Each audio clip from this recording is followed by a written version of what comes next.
Hello, my friends. My name is Cheryl Spangler, and welcome back to Life in Northern Virginia, the Truth Room, where I tell you all the hidden behind the scenes stuff that I learn as a real estate professional for you who's buying, selling, renting, living in Northern Virginia. We're pulling back the curtain on something that most agents and buyers never talk about: developer secrets. We're going to decode how land developers actually spot prime land before it ever hits the market. And spoiler alert, it's not luck. It's not fairy dust. It is definitely not Zillow. And while I'm on, can I just do it like a side tangent for 1 second? Who is a developer? Do you know if you own a piece of land and you simply hire the right people to survey it, do the soil work, and build, you're a developer, okay? You don't need 30 years of experience. Okay, let's keep moving this, like digress into a side tangent because people are like, I'm a developer. I am a developer. No, I am a developer. Anyway, if you're listening while driving past some random field, thinking, I wonder if that's for sale. If that's you, this episode is for you. The first part I want to talk about is the illusion of the perfect lot. Truth bomb. There is no such thing as a perfect lot. If the land looks too perfect, flat, cleared, ready to build, someone passed it on for a reason. That is not necessarily true. I want to debunk some of the content that I put out. That is not necessarily true that if someone is selling a piece of land and has surveyed soil work and it's beautiful, flat, whatever, that because they passed on building on it, owning it, keeping it forever, that it's bad. That is not necessarily true. I will be my own devil's advocate here.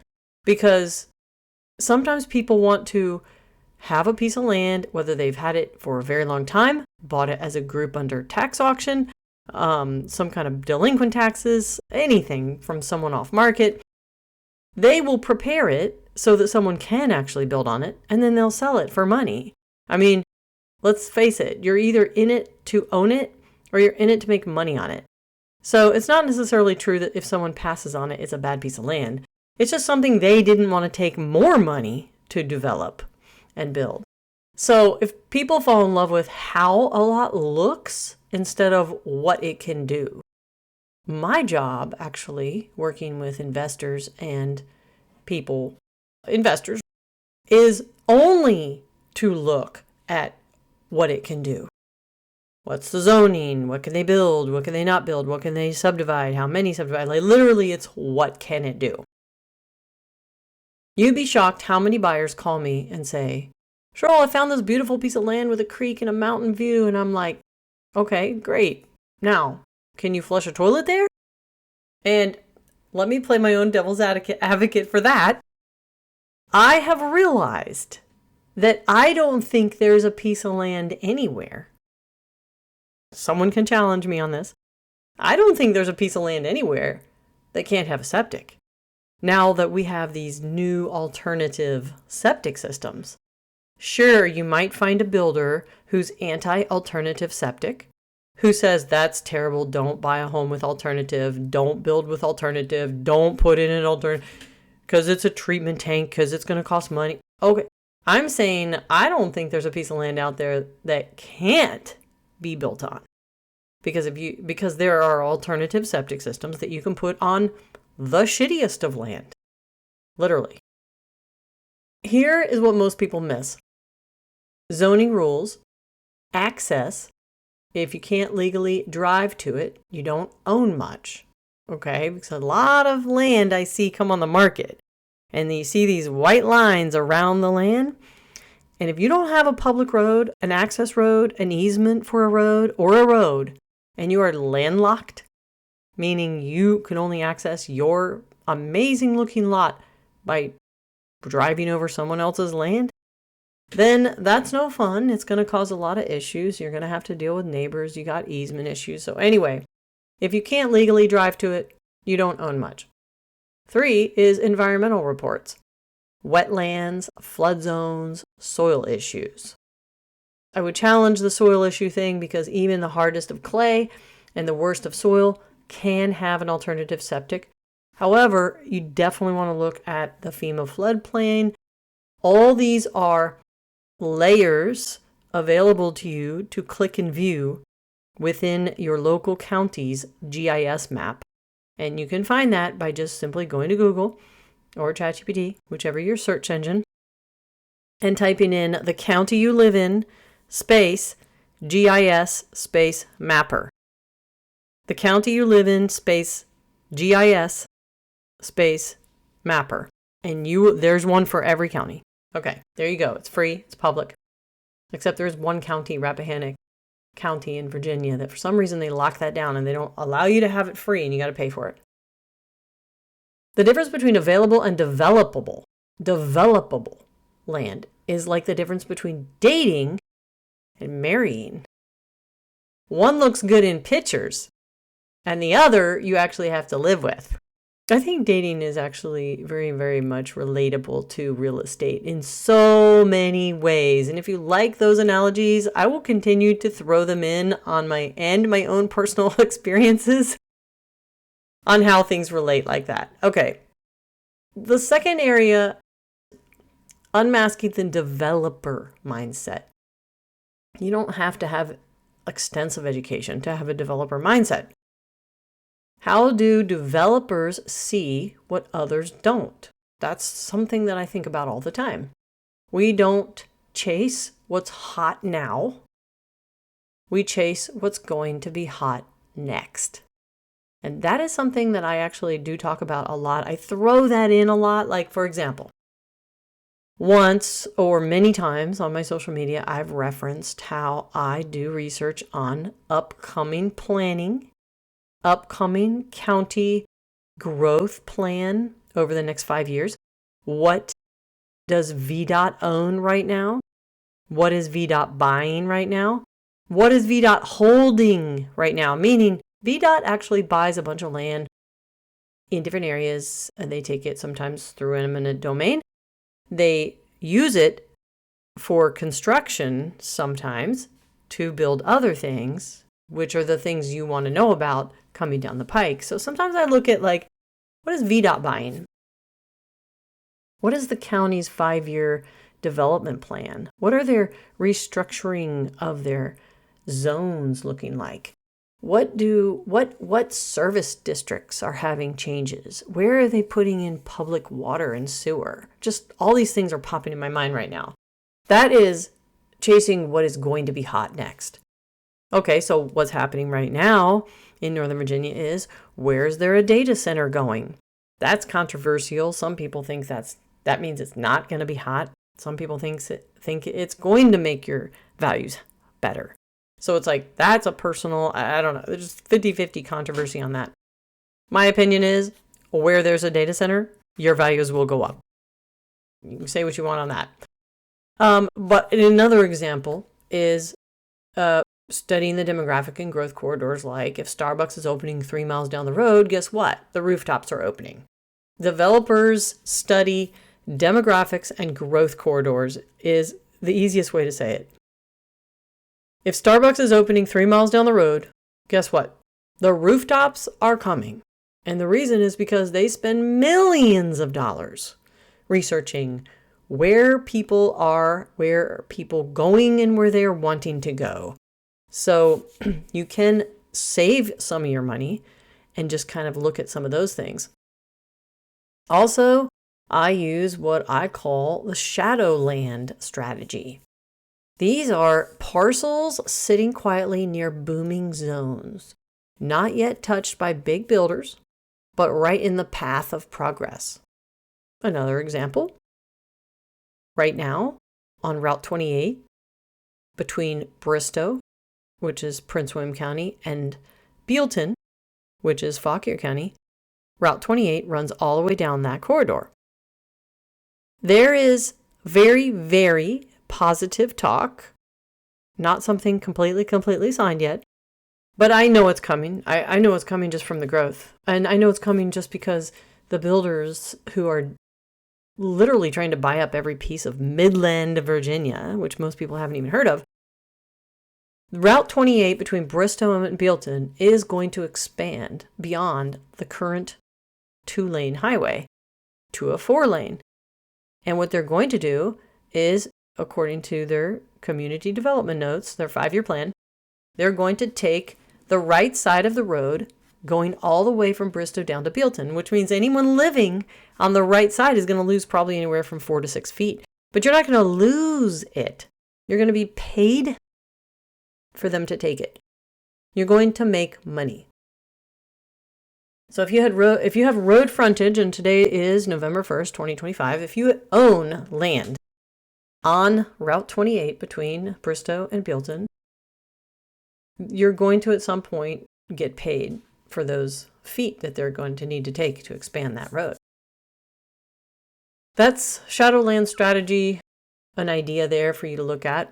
You can find gold there if you know what to look for. And infrastructure, it's like a crystal ball.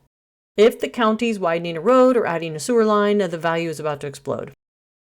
It's like being the person who knows the concert lineup before the tickets go on sale. I could give you all these different analogies, but basically, developers go to boring meetings, county board, planning commission, public works, everyone else, eyes glaze over, and they're the ones taking notes like, oh, so the bypass road is going behind this property? Boom, future subdivision.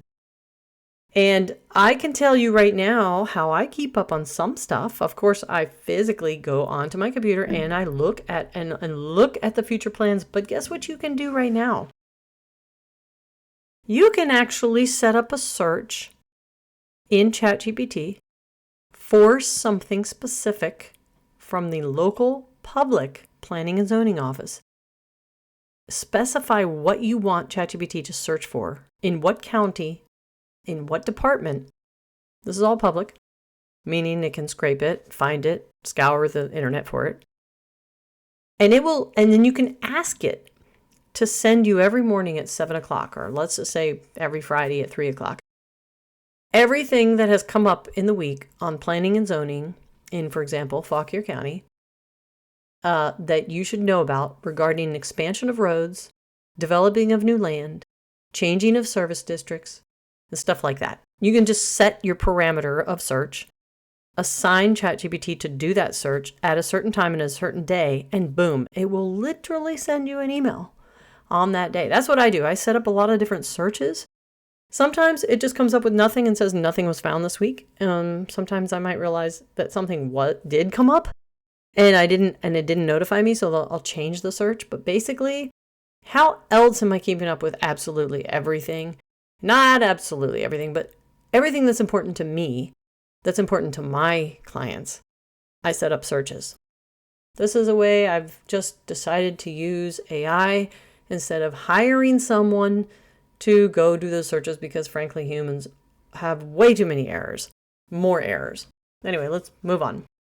The third area is the data detective. I love being a data detective. I'm going to teach you, share with you all the tools and tricks that I use, at least right now. Data is my best friend. I rarely give people my personal opinion about anything related to real estate. I simply show them the data because my opinion does not matter. Forget scrolling Zillow. Open your county's GIS map. We're going back to what I told you to Google. Open your county's GIS map. It's the closest thing to X-ray vision you can legally have. You will see parcel boundaries, zoning layers, topography, floodplains, and ownership. Pro tip, look for properties owned by LLCs that don't match any big builder name. That is often a developer or person, random one person that owns something, quietly land banking. And don't stop at Google Map.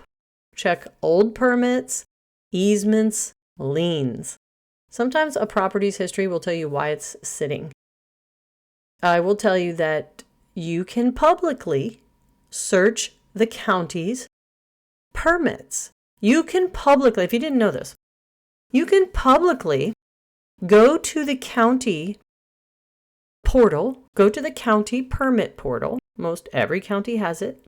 You can go to where all the permits, it's a database, and you can search an address and you can come up with all the permits, whether someone has taken a building down, whether they have requested to do a boundary line adjustment, a lot merger, subdivision request, anything like a subdivision approval letter, which is something you need from the county before you can even know whether it can be divided, and then you move forward with the dividing.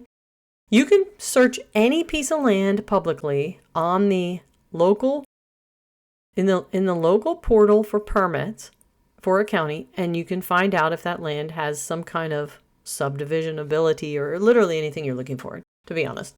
I once saw a perfect lot that had a 12-foot easement running dead center.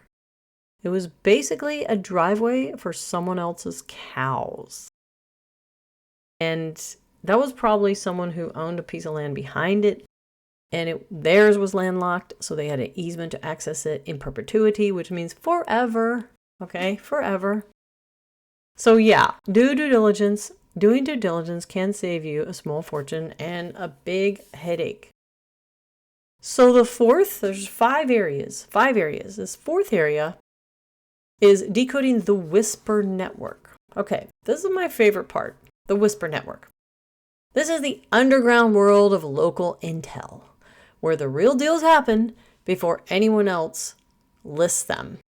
Developers talk to neighbors, landowners, the guy at the feed store, the clerk at the building office. You think I'm joking? In our case, they talk to the local Nick's Market and Deli.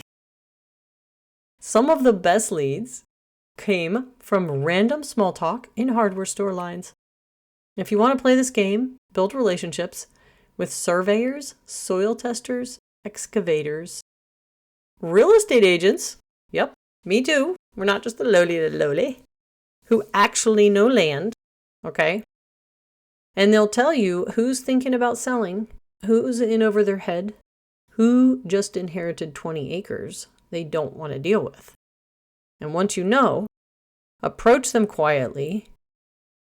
Don't show up in your "I'm here to buy your land" hat. It's not HGTV. You're offering a solution, not sales pitchy, And to say that the fourth area is a whisper network, it really just means stop thinking about yourself for 5 seconds and think about other people, meaning ask people questions. When you meet people, when you talk to people, do more listening than talking. Ask a question and then shut up and listen. Ask a question, shut up and listen. That's pretty much how I find out all the information I ever need to know. I simply ask questions and then I'm quiet. I let them talk. I let them talk and talk and I ask another question. So I know it's like a novel concept, but it works. The fifth area of this whole podcast, and this is going way over what I expected, is for me to give you, my friends, your blueprint for land gold. I'm going to sum it up for you. Mindset, data, networking. Step 1 is to check your zoning and utilities. This means that you want to find out what the actual zoning is. Is it R1 residential 1? Is it RA residential agricultural? Is it C123, which is commercial? Is it something that can hold a faith-based building? I mean, whatever it is, like what is it that's industrial? Find and check the zoning and then just find out what that zoning allows in subdivision rules initially.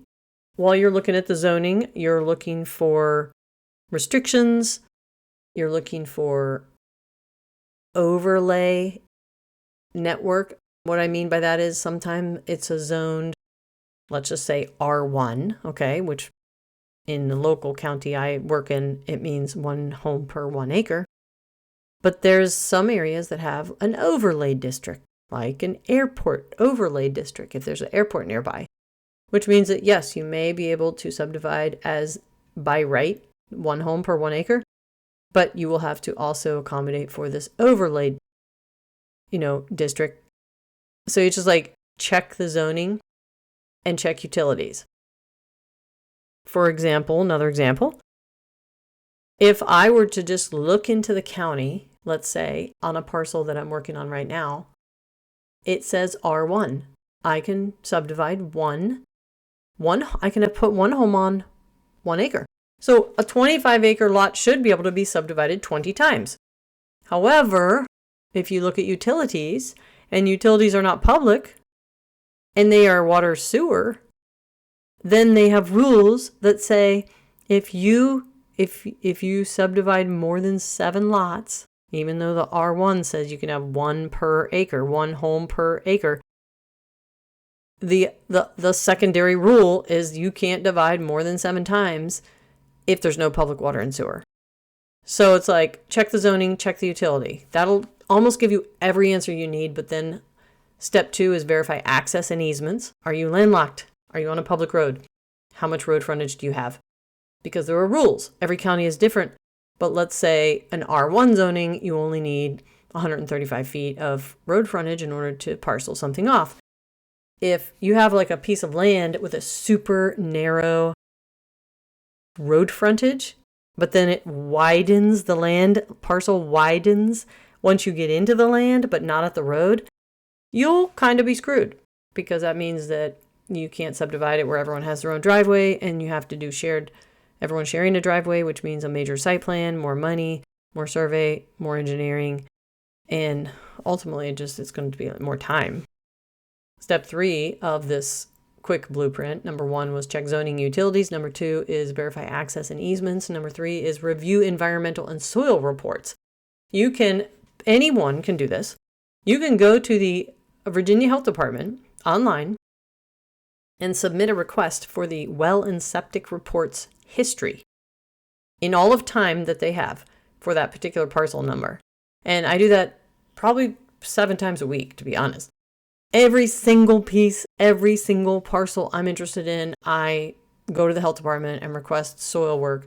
I request well and septic or anything on file for that property. Or if a soil guy and you're trying to buy a piece of land has provided you a letter, then you could call and talk to them and say, okay, I see that you went out and perked this land, identified that it can have a septic system. Can you tell me how much that might cost? How many different septic systems this might be able to handle? Is it conventional? Is it alternative? I'm getting in the weeds because sometimes I don't on these podcasts, but I'd like to on this one, because I think this detail is for someone who's really wanting to know. But if you review environmental and soil reports, sometimes you don't always get a full report. And just so you know, when you hire a soil person, for about $1,100, you will get a letter, an opinion letter stating what yes or no it will handle a septic. Here is where I found it, and this is the type that I believe can go on it. But for more extensive work, $2,500, $3,000, $3,500, you will find someone actually follow through with the entire plan and package that can be submitted to the county, identifying every detail about the type of septic that will go on it. So one is an opinion letter, and the other is the full-blown package. Okay, step 4 to the blueprint is study the area's growth and infrastructure plans. Personally, I do this 24/7. I think this is the key to most everything. But sometimes the growth plan is like 3, 4, 5 years away. So whatever you do now, doesn't matter how great the piece of land is. If the growth of the area is 3 or 4 or 5 years away, it's really not going to make a difference for what you can make right now. Too much, unless you hold it. And then step 5 to the blueprint is connect locally. Connect with people locally. Think about people. Think about people outside of yourself. Don't be so focused on yourself. WIIFM is real. What's in it for me? People think like that all the time. You need to change it to WIIFY. What's in it for you? What's in it for someone else? ask them. The other day I had a conversation with a surveyor and I was like, how long have you been doing surveying? And just, and he said 2 years. And I'm like, 2 years? Holy crap. I personally know that it takes a long time to become a surveyor. And I just mentioned this in one of my posts, barrier to entry is high.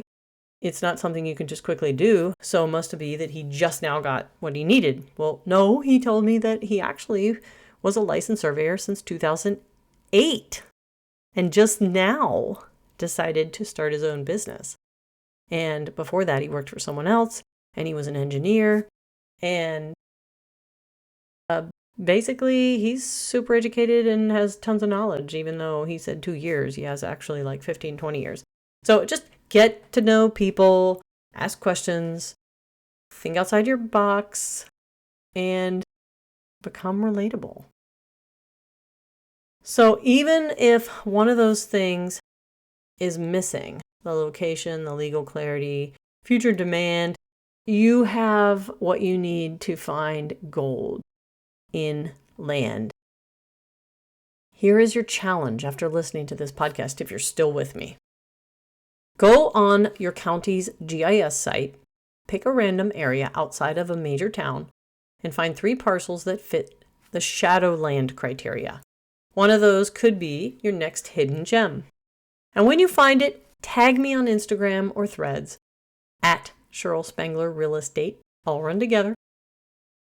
I want to see what you uncovered. Remember, developers aren't magicians. They are just detectives, or they have someone like me doing the detective work. And once you learn how to read the clues, you'll never look at a piece of land the same way again. Thanks for listening to Life in Northern Virginia. Let me know if you have a topic that you want me to dig into and do a podcast on.